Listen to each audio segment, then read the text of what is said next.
જોઈએ તો જીએસટીવીના અહેવાલની અસર થઈ છે। બેફામ દોડતા ડમ્પર ચાલકો વિરુદ્ધ કડક કાર્યવાહી કરવામાં આવી છે। વઢવાણ પ્રાંત અધિકારીની ટીમે ખનીજ ચેકિંગ હાથ ધરી ગેરકાયદે ખનીજ વહન કરતા 2 ડમ્પર ઝડપી પાડ્યા।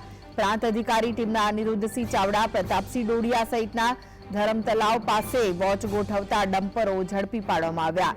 ચેકિંગ દરમિયાન રોયલ્ટી પાસ વગર કે ઓવરલોડ 2 ડમ્પર ગેરકાયદે ખનીજ વહન કરતા ઝડપાયા હતા। પ્રાંત અધિકારીની ટીમે 2 ડમ્પર સહિત 95 લાખ રૂપિયાનો મુદ્દામાલ કબજે કર્યો હતો। તો આ વિશે વધુ માહિતી માટે જોડાઈ ગયા છે સંવાદદાતા ફઝલ। ડમ્પરોને પકડ્યા છે ગેરકાયદે રીતનું વહન કરતા, શું વિગતો મળી રહી છે? ખાસ કરીને સુરેન્દ્રનગર જિલ્લામાં જે બેફામ ડમ્પરો દોડી રહ્યા છે તેમને 1 એપ્રિલથી લઈ અત્યાર સુધીમાં અલગ અલગ અકસ્માતોમાં 7 લોકોના જીવ લઈ લીધા છે।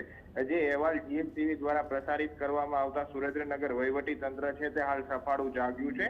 વઢવાણ પ્રાંત અધિકારી અને ચોટીલા પ્રાંત અધિકારી દ્વારા આકસ્મિક મોડી રાત્રે ચેકિંગ કામગીરી હાથ ધરવામાં આવી હતી। તેમાં વઢવાણ પ્રાંત અધિકારીની ટીમ દ્વારા 2 ડમ્પરો ઝડપી પાડવામાં આવ્યા છે। ગેરકાયદેસર રેતીનું વહન કરતા હતા તે દરમિયાન તેમની પાસે ચેકિંગ કામગીરી હાથ ધરવામાં આવતા ઓવરલોડ ડમ્પરમાં ખનીજ ભરવામાં આવ્યું હતું, રોયલ્ટી પાસ પણ નહોતું અને ગેરકાયદેસર વહન કરતા હોવાનું બહાર આવ્યું છે।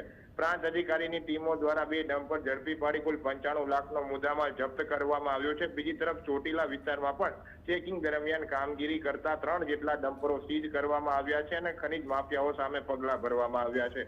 ખાસ કરીને સુરેન્દ્રનગર શહેરી વિસ્તારોમાં અને ગ્રામીણ વિસ્તારોમાં જે આ પીડા રાક્ષસો દોડી રહ્યા છે, લોકોના જીવ જોખમમાં મૂકી રહ્યા છે, ત્યારે તેમની ઉપર લગામ લગાવવામાં આવે તેવી લોક માંગ ઉઠવા પામી હતી અને આ સમગ્ર અહેવાલ જીએસટીવી દ્વારા રજૂ કરવામાં આવતા હાલ તંત્ર છે તે સફાળું જાગ્યું છે અને લોકોના જીવ જે જોખમમાં મૂકી રહ્યા છે અને ગેરકાયદેસર રીતે ખનીજનું વહન અને ખનન કરી રહ્યા છે તેવા ડમ્પર ચાલકો ઉપર હાલ કાર્યવાહી છે તે હાથ ધરવામાં આવી રહી છે।